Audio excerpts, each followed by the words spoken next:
Tout a commencé par un geste presque anodin saisi par les caméras du monde entier. Nous sommes au sommet du G7 en Bavière en juin 2025. Les chefs d'État s'apprêtent à poser pour la traditionnelle photo de famille. Emmanuel Macron, costume bleu nuit, s'avance vers sa voisine italienne. Giorgia Meloni, tailleur sobre, posture droite, l'aperçoit du coin de l'œil. Il se penche légèrement, esquisse un sourire, s'apprête à lui glisser quelques mots à l'oreille, mais elle détourne la tête, l'instant est figé. Une fraction de seconde suspendue, mais suffisante pour allumer un feu médiatique. Les photographes, alertes, captent le mouvement. Le lendemain, les images envahissent les réseaux. Sur X, Instagram, TikTok, les légendes fusent. Elle l'ignore, Meloni humilie Macron. La reine d'Italie défie le président français. En moins de 24 heures, le hashtag G7Look devient viral. Ce qui n'était qu'un micro-événement diplomatique se transforme en symbole, celui d'un rapport de force nouveau entre Paris et Rome. Dans les rédactions, les interprétations s'entrechoquent. Pour Le Monde, il s'agit d'un refroidissement transalpin.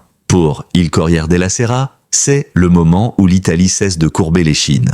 Les talk-shows italiens rejouent la scène en boucle, parfois au ralenti, comme on analyserait un but historique. Des experts du langage corporel décryptent la distance des corps, la tension des mâchoires, la raideur du regard. Tout semble signifier quelque chose, et dans le monde hyper connecté de la communication politique, le geste devient le message. Ce jour-là, Emmanuel Macron ne mesure pas encore l'onde de choc. À l'Élysée, ses conseillers minimisent, une image mal interprétée, rien de plus. Mais du côté de Rome, le ton est différent. Meloni, interrogée par la presse, répond avec un sourire « Je respecte tous mes homologues, mais je ne participe pas au jeu d'apparence ».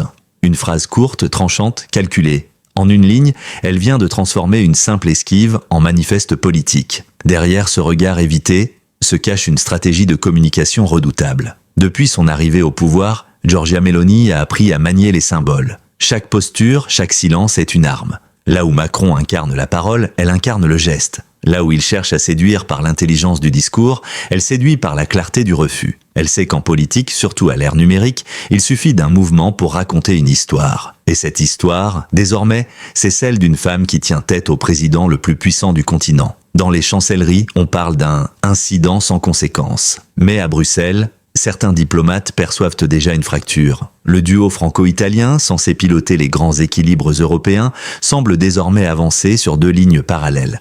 Macron incarne le projet d'une Europe intégrée, rationalisée, fédérale. Meloni défend celui d'une Europe enracinée, des peuples et des frontières. Leur poignée de main, autrefois cordiale, devient protocolaire. Leur dialogue, mesuré, se charge de sous-entendus. Les médias anglo-saxons s'en amusent. Le Times titre « La lionne de Rome fait reculer le président français ». Le New York Times, plus analytique, parle d'une métaphore de l'équilibre européen, la femme d'action contre le président d'intention. Même les humoristes s'en emparent. Une émission satirique italienne diffuse un sketch où un Macron miniature tente en vain de parler à une Meloni géante impassible. Le rire devient une arme diplomatique. Pourtant, derrière le spectacle médiatique se joue une réalité plus subtile, celle d'un changement de centre de gravité politique en Europe. Depuis la crise de 2023, l'Italie a retrouvé une stabilité rare. La coalition de Meloni tient bon, l'économie se redresse et la dette se stabilise. À l'inverse, la France s'enlise dans des crises successives. Remaniement, contestation sociale, perte de majorité. Dans cette asymétrie, chaque geste prend une valeur symbolique. Quand Meloni détourne le visage, ce n'est pas un affront personnel, c'est la traduction physique d'un basculement politique. Un ancien diplomate français confie sous couvert d'anonymat « Ce n'est pas seulement une femme qui refuse d'écouter un président. C'est une Europe du Sud qui dit à la France « Nous n'avons plus besoin de votre tutelle ». Cette phrase résume tout. La scène du G7 devient un miroir, celui d'une Europe où les anciens équilibres vacillent. Et pour la première fois depuis longtemps, la France n'est plus au centre. Quelques semaines plus tard, les images sont encore commentées. Les humoristes s'en amusent, les essayistes s'en inquiètent, les stratèges s'en inspirent. Dans un café romain, un jeune militant de Fratelli d'Italia confie à une caméra « Ce regard, c'est notre revanche. Pendant des années, on nous a pris de haut. Aujourd'hui, c'est nous qui fixons la direction. » L'épisode dépasse la diplomatie. Il devient une parabole moderne sur le pouvoir, la perception et l'image. Emmanuel Macron, président de la mise en scène verbale, se retrouve battu sur le terrain de la mise en scène visuelle. Meloni, sans élever la voix, impose un récit. Et dans une époque où la politique se joue autant sur les écrans que dans les urnes, celui qui maîtrise le récit maîtrise le réel. Ce regard du G7 n'était pas seulement un geste d'évitement, c'était un signal. celui d'un nouvel ordre politique européen en train de naître, un ordre où la France, jadis magistère moral du continent, doit désormais composer avec une Italie sûre d'elle, dirigée par une femme qui n'a plus peur de regarder le pouvoir droit dans les yeux, ou de lui tourner le dos. À première vue, tout semble les opposer. Emmanuel Macron, né à Amiens, formé à l'ENA, banquier devenu président à 39 ans, incarne la France des élites et du rationalisme.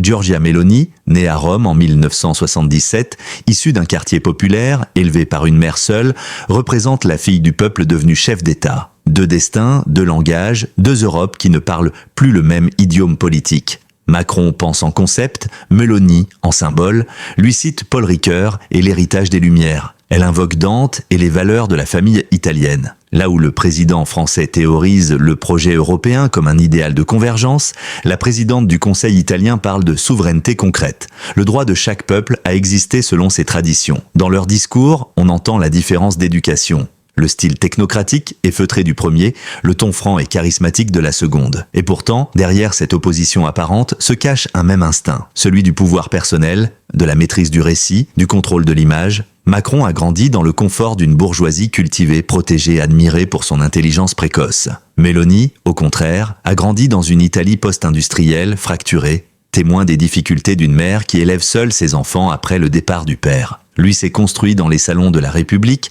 elle dans les rues animées de Garbatella, quartier populaire de Rome. C'est là que naît sa passion pour la politique, à 15 ans, dans les rangs du mouvement de jeunesse du Movimento Social Italiano, héritier du post-fascisme. Non par nostalgie idéologique, mais par colère sociale. Je ne voulais pas subir, je voulais comprendre pourquoi certains décidaient pour les autres, confiera-t-elle plus tard. À l'âge où Macron lisait Nietzsche et rêvait d'écriture, Meloni distribuait des tracts sur les marchés. Ce contraste fondateur se ressent encore dans leur manière de gouverner. L'un pense l'État comme une équation, l'autre comme une famille. Macron surgit sur la scène politique française comme un météore. En 2016, il fonde En Marche et s'impose en moins d'un an comme le visage du renouveau progressiste. Son slogan « Ni de droite ni de gauche » séduit une France fatiguée des querelles partisanes. Meloni, elle, avance lentement mais sûrement. Après avoir été ministre de la Jeunesse sous Berlusconi, elle fonde en 2012 Fratelli d'Italia, parti marginal au départ mais porteur d'un discours clair, Dieu, patrie, famille. En 10 ans, elle transforme cette devise en un projet national. Quand Macron conquiert l'Élysée à 39 ans, elle n'a encore que 6% dans les sondages. 10 ans plus tard, les rôles s'inversent. Macron affaibli, contesté, Meloni triomphante, stable. L'histoire européenne adore ce genre d'ironie. La femme issue du peuple romain tient tête au président philosophe français. Dans les réunions européennes, la différence est palpable. Macron défend une Europe intégrée, dotée d'une armée commune, d'un budget partagé, d'une diplomatie unifiée. Meloni, elle, prône une Europe des nations libres, une confédération d'intérêts coordonnés mais jamais fusionnés. Pour elle, l'unité ne doit pas effacer les identités. Pour lui, les identités nationales doivent s'harmoniser dans le projet européen. Cette opposition idéologique n'est pas seulement théorique, elle influence leur manière de gouverner. Macron consulte, dialogue, met en scène la complexité. Meloni tranche, ordonne, simplifie. Quand le président français lance un débat citoyen sur la réforme des retraites, la présidente italienne fait voter la sienne en 10 jours. Quand il parle de transition écologique juste, elle parle de transition réaliste. Il s'adresse aux consciences, elle parle au ventre, et dans une Europe épuisée par la bureaucratie, le ventre l'emporte souvent sur la raison. Macron, malgré sa réélection en 2022, souffre d'une crise de légitimité. L'abstention record, les manifestations, la perte de majorité à l'Assemblée minant son autorité. Meloni, au contraire, bénéficie d'un soutien stable. Son parti dépasse les 30%. Sa coalition reste soudée. Dans les sondages, elle est perçue comme cohérente, même par ses adversaires. Ce contraste alimente la fascination médiatique. La technocratie française s'essouffle, le populisme italien s'organise, les politologues parlent d'un retournement d'image, l'Italie, jadis symbole d'instabilité, devient la nation du calme politique. La France, autrefois modèle d'équilibre, semble à la dérive. Meloni s'en amuse à demi-mot. Lors d'un sommet à Bruxelles, un journaliste lui demande si elle se sent le contrepoids de Macron. Elle répond avec ce sourire calculé. « Je ne suis le contrepoids de personne. Je suis le poids de mon pays », phrase simple mais chargée d'orgueil. Elle révèle tout, la conscience de sa place nouvelle dans le jeu européen.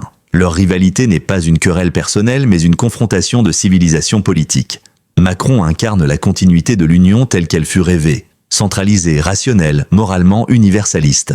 Meloni incarne la renaissance d'une Europe plurielle, enracinée, attachée à ses traditions nationales. Deux récits s'affrontent, celui de l'héritier des Lumières et celui de la fille des ombres romaines. Et au cœur de ce duel, une question hante Bruxelles, qui parle au peuple européen aujourd'hui? Macron s'adresse aux élites, Mélanie aux familles, aux travailleurs, aux oubliés. Et dans cette bataille de langage, c'est elle qui gagne du terrain. En 2025, le regard du G7 n'était pas qu'un incident. C'était le reflet d'une bascule culturelle. Le président français, sûr de sa rhétorique, s'est retrouvé face à une femme qui ne débat pas, elle agit. Une femme qui, par sa simple présence, rappelle à l'Europe que le pouvoir ne se mesure plus à l'éloquence, mais à la capacité de dire non. Le 22 septembre 2025, à Rome, le soleil se couche sur la Piazza Colonna lorsque Giorgia Meloni s'avance vers le pupitre installé devant le Palazzo Chigi. La presse internationale est là, les caméras alignées, les micros tendus. Elle porte un tailleur crème, sobre, sans bijoux ostentatoires,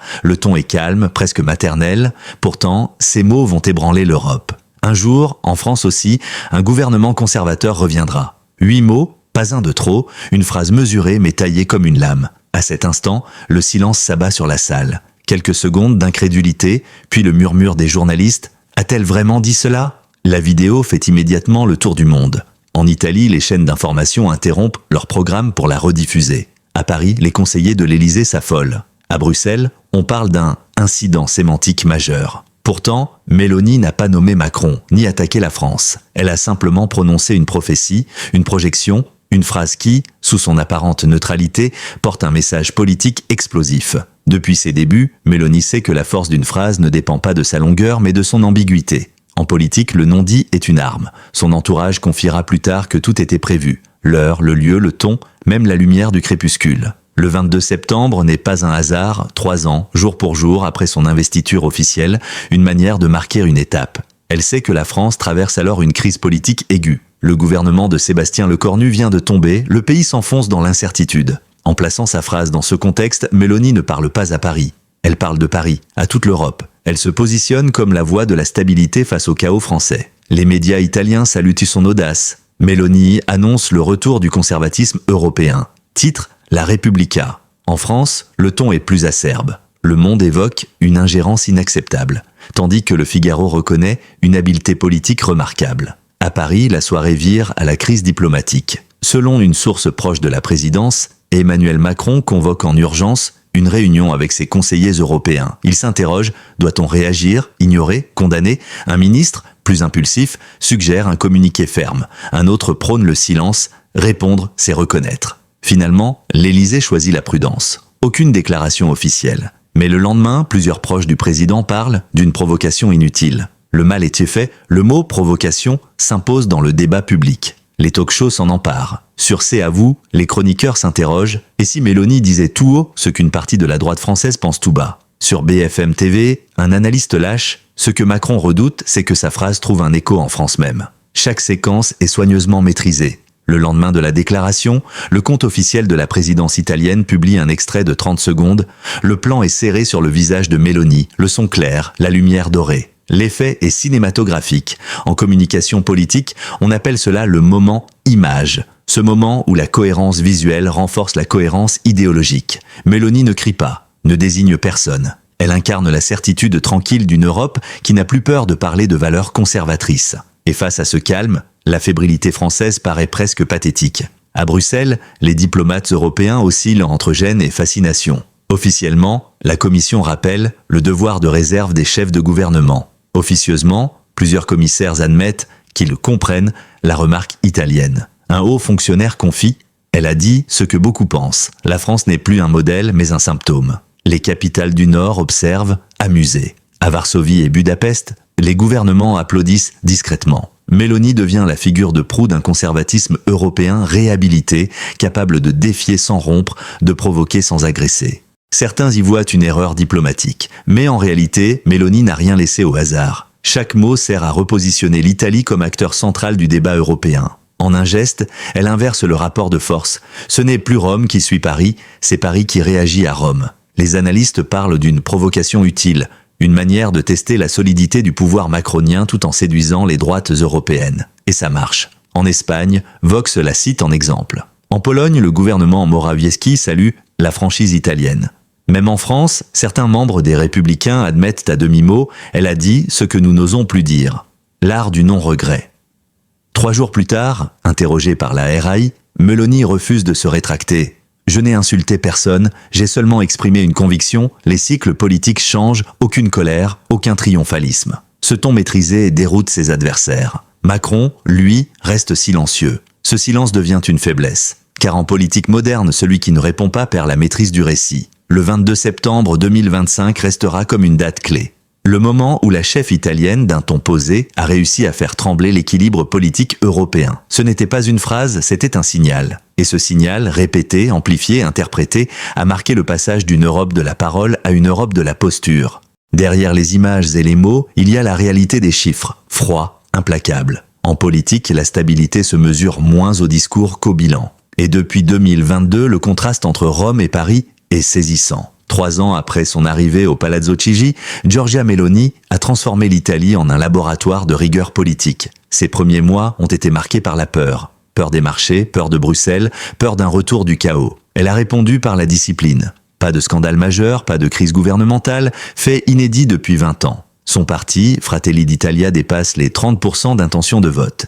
Ses alliés Salvini et Berlusconi, ou leurs héritiers politiques, restent sous contrôle. Son secret, une centralisation du pouvoir sans excès d'autoritarisme apparent. Meloni ne gouverne pas par le choc mais par la continuité. Elle place ses fidèles aux postes clés, Giancarlo Giorgetti à l'économie, Guido Crosetto à la défense.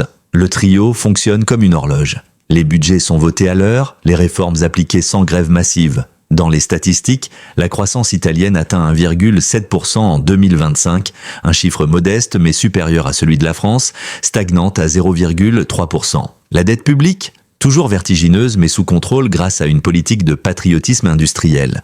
Réduction d'impôts pour les PME, relocalisation, contrats avec Fiat, Leonardo et Enel. Bruxelles critique mais paie. L'Italie a su renégocier une partie des 190 milliards d'euros du plan de relance européen, les fléchant vers ses propres entreprises. Résultat, un pays longtemps perçu comme malade devient modèle de résilience. À Paris, c'est l'inverse. Le pouvoir vacille. 3 premiers ministres en 2 ans, une assemblée éclatée, des ministres éphémères. Emmanuel Macron, affaibli par la lassitude populaire, s'enferme dans les discours internationaux pour éviter la tempête domestique. Les manifestations du printemps 2025 contre la réforme fiscale ont épuisé son crédit politique. La bourse de Paris perd 12% en octobre, la confiance des investisseurs chute. Pendant ce temps, l'Italie attire les capitaux allemands et espagnols. La comparaison est cruelle. Meloni parle d'avenir, Macron gère les urgences. Elle impose une vision, lui colmate les brèches. En Europe, cette asymétrie devient narrative. Rome rayonne, Paris chancelle. Les analystes de Politico Europe parlent d'un effet Meloni. Plus la France s'enlise, plus l'Italie gagne en crédibilité. Meloni l'a compris. Le pouvoir, au XXIe siècle, se conquiert par la perception. Chaque conférence de presse est calibrée. Décor national, ton grave, langage simple, elle parle de famille, de patrie, de devoir. Ses vidéos sont sous-titrées, diffusées sur TikTok et Telegram avant d'arriver au JT. Macron, lui, continue de s'adresser aux analystes. Son éloquence, brillante mais abstraite, ne passe plus. Il explique là où Meloni raconte. Et le peuple préfère les histoires aux équations. Les Italiens voient en elle une mère ferme mais juste. Les Français voient en lui un professeur épuisé. Les alliances comme preuve de puissance. Sur le plan international, Meloni joue la corde fine. Loyale à l'OTAN, mais indépendante. Ferme contre la Russie, mais ouverte au dialogue. Amie de Washington sans être soumise. En Afrique, elle renoue avec la realpolitik. Accords migratoires avec la Tunisie et l'Égypte, investissement en infrastructures. Résultat, baisse des arrivées clandestines de 18%. L'Europe observe, parfois jalouse. Pendant que Macron plaide pour une solidarité migratoire inapplicable, Meloni obtient des résultats tangibles. Ses relations avec la Pologne et la Hongrie renforcent son rôle de chef de file du bloc conservateur. À Madrid, le parti Vox la cite en modèle. À Bruxelles, certains commissaires admettent qu'elle gère mieux que prévu. À Paris, on grince des dents, la diplomatie française perd son monopole moral, le pouvoir de l'image. Il suffit de comparer 2 scènes. Macron, en costume sombre, parlant depuis un pupitre devant des drapeaux européens, Meloni sur un marché de Rome serrant des mains entourée d'enfants. L'un symbolise la distance, l'autre la proximité. Dans un continent épuisé par les crises successives, la proximité rassure plus que la brillance. Même son patrimoine personnel renforce l'image. Un appartement modeste à Rome, une Fiat 500, quelques économies. Pas de luxe ostentatoire, à l'opposé du cliché des dirigeants déconnectés. En 2025, l'Italie affiche une inflation maîtrisée, un taux de chômage en baisse et un déficit inférieur aux prévisions européennes. Ces résultats offrent à Meloni ce que Macron a perdu: la légitimité par l'efficacité. Les sondages européens la classent parmi les dirigeants les plus fiables du continent, devant Scholz et même le président français. Pourtant, cette stabilité n'est pas dénuée de risques. Centralisation du pouvoir, influence idéologique sur les médias publics, marginalisation de certaines oppositions. Mais pour l'instant, le peuple italien préfère l'ordre au tumulte. Et en Europe, beaucoup voient dans son modèle un antidote à la fatigue démocratique. La phrase du 22 septembre 2025 n'était donc pas une provocation isolée. Elle s'appuyait sur des fondations solides. Pendant que la France doute d'elle-même, l'Italie agit. Et dans cette Europe en quête d'autorité, la stabilité devient une arme politique. Meloni l'a compris. Les chiffres parlent le plus fort que les discours. Et chaque point de croissance gagné à Rome résonne comme un reproche silencieux à Paris. L'automne 2025 restera dans les mémoires comme le moment où l'équilibre européen a vacillé. Ce qui semblait impensable il y a 10 ans est désormais réalité. L'Italie, longtemps considérée comme l'élève turbulent de l'Union, en devient l'un des pôles de stabilité. Et à sa tête, une femme, Giorgia Meloni, redéfinit les codes du pouvoir. Contrairement à ses prédécesseurs masculins, Meloni n'impose pas sa force par la démonstration, mais par la constance. Son autorité ne repose ni sur le charisme spectaculaire, ni sur la technocratie, mais sur une forme d'assurance tranquille. Elle incarne une féminité politique inédite. Ni séductrice, ni maternelle, ni glaciale. Elle est directe, efficace, sans excès d'émotion. Dans une Europe où le pouvoir reste largement masculin, sa posture dérange autant qu'elle fascine. Elle ne cherche pas à plaire, elle cherche à durer, analyse une journaliste du Guardian. Et c'est peut-être là sa plus grande force, ne pas jouer le jeu du charme, mais celui de la durée. En Italie, même ses opposants reconnaissent sa discipline. Elle ne s'emporte jamais. Elle parle lentement, d'une voix grave et pèse chaque mot. Cette maîtrise donne le sentiment d'un leadership réfléchi, une rareté à une époque de crise permanente. Dans les couloirs de Bruxelles, certains commissaires l'appellent, à demi sérieusement, la Thatcher romaine. Une comparaison flatteuse mais incomplète. Meloni n'est pas Thatcher. Là où la Britannique imposait par l'affrontement, l'Italienne avance par la persuasion et la fatigue de ses adversaires. Son message n'est pas nouveau: Dieu, patrie, famille. Mais sous sa plume, ces mots changent de sens. Ils deviennent une grammaire politique moderne. Elle ne parle pas de fermeture, mais de protection. Pas de nationalisme, mais de respect des nations. Cette nuance rhétorique séduit au-delà de l'Italie. En Hongrie, en Pologne, mais aussi en Espagne ou en Autriche, de nombreux partis conservateurs voient en elle une synthèse. Ferme, sans être extrême, chrétienne sans être dogmatique, patriote sans être agressive. Dans un continent où la gauche s'essouffle et où le centre se fragilise, ce discours offre une alternative. Meloni devient, malgré elle, le visage d'une Europe qui se recentre sur la souveraineté. Et cette souveraineté, elle la présente non comme une rupture avec Bruxelles, mais comme une refondation. L'Europe doit être une maison de nation, pas un immeuble de bureaux, déclare-t-elle à Varsovie sous les applaudissements. Pendant ce temps, la France s'interroge. Macron, isolé, incarne une Europe intellectuelle, universaliste, mais coupée du terrain. Ses appels à l'unité résonnent dans le vide. Le contraste avec Meloni est cruel. Elle parle de concret, il parle d'idées. Dans les sondages européens, 47% des citoyens estiment que l'Italie incarne mieux l'esprit européen que la France. Du jamais vu. Les droites françaises, elles, se divisent. Certains dénoncent Meloni comme une menace pour les valeurs démocratiques, d'autres la célèbrent comme le modèle à suivre. La question n'est plus « que pense-t-on d'elle ?» mais « et si elle avait raison ?» Une influence culturelle. Le pouvoir de Meloni ne s'exerce pas seulement dans les chiffres ou les votes. Il s'étend dans le champ symbolique. Sous son mandat, la télévision publique italienne a changé de ton.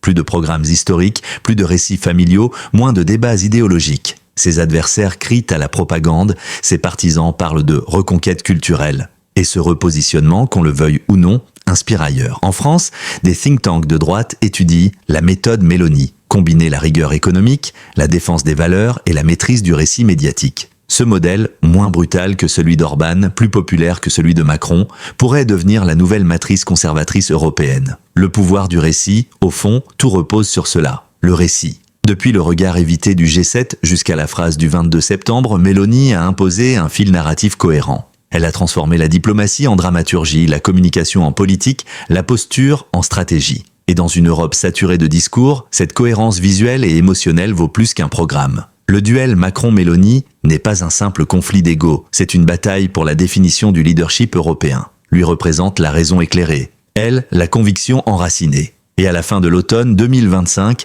c'est elle qui semble avoir conquis l'air du temps. Le 22 septembre 2025 restera comme une date pivot. Non parce qu'elle a fait trembler Paris, mais parce qu'elle a révélé la mue silencieuse du continent. Une Europe fatiguée des promesses, sans lendemain, cherche désormais la certitude, la voie, la stabilité. Et c'est une femme de Rome qui la lui offre. Dans un entretien accordé à Il Tempo, Meloni résume son état d'esprit. « Je ne veux pas être aimée, je veux être respectée. Respectée, elle l'est déjà. Aimée peut-être un jour. Mais dans cette Europe qui se redessine, sa silhouette droite, son ton mesuré et sa foi en la souveraineté resteront comme les symboles d'un tournant. Un tournant où l'Italie n'a plus honte de diriger et où la France, pour la première fois depuis longtemps, regarde vers le sud pour comprendre son avenir.